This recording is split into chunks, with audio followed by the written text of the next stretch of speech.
कहते हैं मुंह मीठा कराने के लिए रसगुल्ला सबसे आसानी से मिल जाने वाली मिठाई है। मुंह में डालिए घुल जाएगा, स्वाद ऐसा कि आप याद रखेंगे।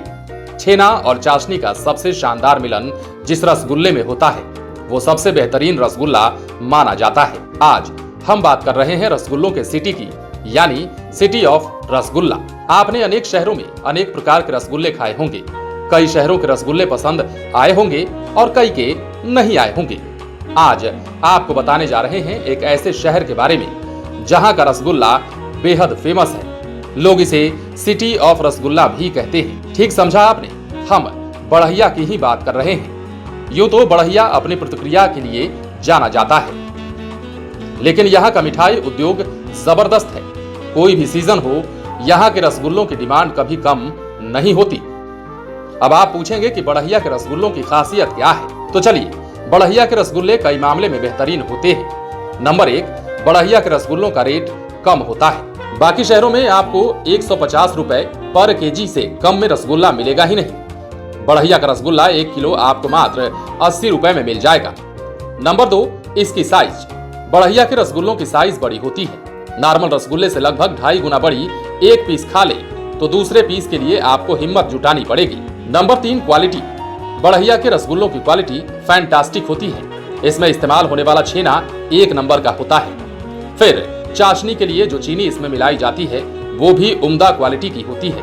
आप केवड़ा, गुलाब जल जैसे सुगंधों का स्वाद भी इन रसगुल्लों में ले सकते हैं। इनका स्वाद बेहद उम्दा होता है। साइज बड़ा रहने के कारण आपका पेट भर सकता है, लेकिन मन नहीं। बढ़हिया में कई रसगुल्ले वैरायटी के बनते हैं। 80 रुपए से लेकर 250 रुपए प्रति किलो तक के रसगुल्ले आपको मिल जाएंगे। अब आपके मन में ये सवाल उठता होगा कि आखिर बढ़हिया को सिटी ऑफ रसगुल्ला क्यों कहते हैं? इसका जवाब बहुत आसान है। बढ़हिया जैसे छोटे से शहर में सिर्फ रसगुल्लों की ही 250 से ज्यादा दुकानें हैं। चूंकि एक ही प्रोडक्ट की 250 से ज्यादा दुकानें हैं, तो जाहिर है आपस में कंपटीशन तो होगा ही, और इसी कंपटीशन का फायदा हमेशा कस्टमर्स को मिलता रहता है।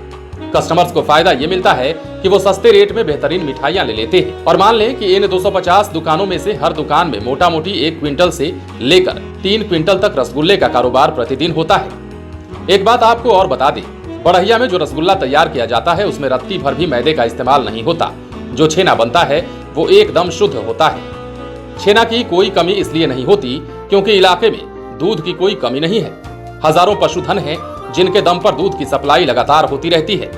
दूध भी शुद्ध होता है। ज्यादातर लोग भैंस के दूध का ही छेना फाड़ते हैं। गाय के दूध का भी छेना फाड़ा जाता है, पर ये कम होता है। वैसे भी गाय और भैंस के दूध को मिक्स कर यहाँ छेना फाड़ने की प्रैक्टिस नहीं है। गाय का छेना एक तरफ, भैंस का छेना एक तरफ, और दोनों को मिलाया नहीं जाता। अब इतनी प्योरिटी के साथ जो रसगुल्ला बनेगा वो शानदार तो होगा ही। जब इतना शानदार रसगुल्ला बनेगा तो कैसे संभव है कि उसकी सप्लाई सिर्फ बढ़हिया तक ही रह जाए? बढ़हिया के शानदार बड़े बड़े सुगंधित स्वादिष्ट रसगुल्लों का बाजार बिहार के लगभग हर शहर में तो है ही। बिहार के बाहर झारखंड और उत्तराखंड तक भी इसका व्यापार होता है। अंत में आपको यह भी बता दें कि बढ़हिया में जो रसगुल्ले बनाए जाते हैं उनके प्रकार क्या क्या हैं। तो दोस्तों, बढ़हिया में कई प्रकार के रसगुल्ले बनते हैं। यहाँ उजला रसगुल्ला, काला रसगुल्ला, राजभोग स्पंज, शुद्ध घी का रसगुल्ला, चमचम आदि सब बनाए जाते हैं। बिहार में तो मोटे तौर पर लोग ये मानकर चलते हैं कि घर में अगर कोई बढ़िया काम हो रहा हो, कोई आयोजन हो रहा हो, शादी विवाह जनेऊ आदि हो, तो बढ़हिया के रसगुल्ले के बगैर बात नहीं बनती। बढ़िया कार्यक्रम का मतलब ही है बढ़हिया के रसगुल्ले। अगर बढ़हिया के रसगुल्ले नहीं हैं तो कोई भी प्रयोजन पूरा नहीं होता। चलिए एक बार बढ़हिया के रसगुल्ले खा कर आते हैं। बने रहें लाइव सिटीज के साथ। यदि आपने इस चैनल को सब्सक्राइब नहीं किया है तो सब्सक्राइब कर लीजिए ताकि हम आपको खबरों से अपडेट रख सकें।